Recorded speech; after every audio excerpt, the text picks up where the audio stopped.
Hey everyone, Patrick Langhans. Happy Friday, happy St. Patrick's Day.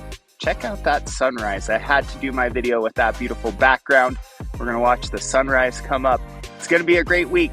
So today I wanna talk about why are bank failures a great thing for mortgage rates? And what's gonna happen next week when the Fed meets, and what does all this mean for the housing market? So here's the thing. The Federal Reserve has continued to raise interest rates. Sum it all up, it puts pressure on banks, and that's why we're seeing bank failures. When depositors come to pull all their money out, the banks have to sell assets that are secured at lower interest rates, so they have to sell them at a discount. Eventually, they can't pay all the depositors' money back. Now, this is a sign to the Fed that, hey, you've raised rates enough. Banks are starting to run into trouble. Maybe you should slow it down or even stop. This has driven mortgage rates down recently. Now, we will see what happens next week when the Fed meets. Predictions are about 50-50, 0.25% raise in rates to zero. Either way, it'll be an interesting week next week to see how those rate changes, if there are any, affect mortgage rates. And what does the Fed say overall about future rate hikes? So 2 things to look out for next week.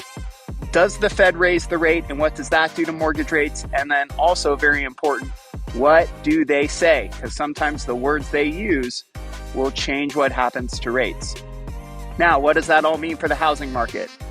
Well, I think rates over the summer, over the year, will probably continue to drop.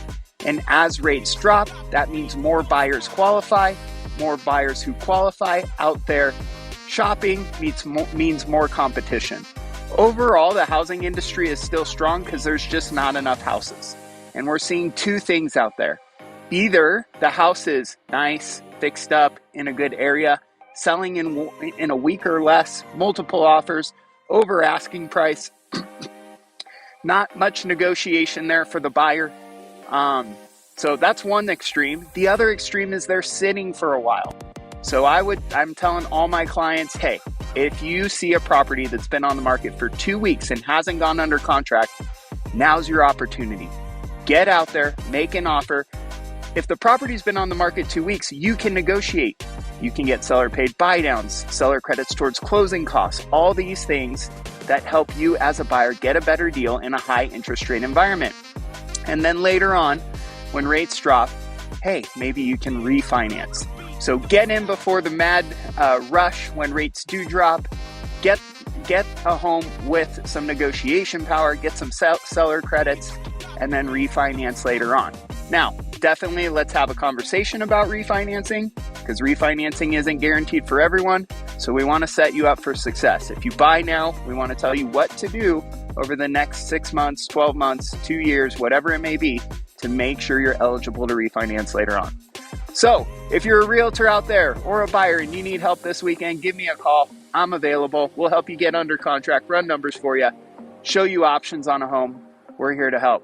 Happy St. Patrick's Day. Wow, look at that sun coming up. I hope everyone has a great week. Thanks.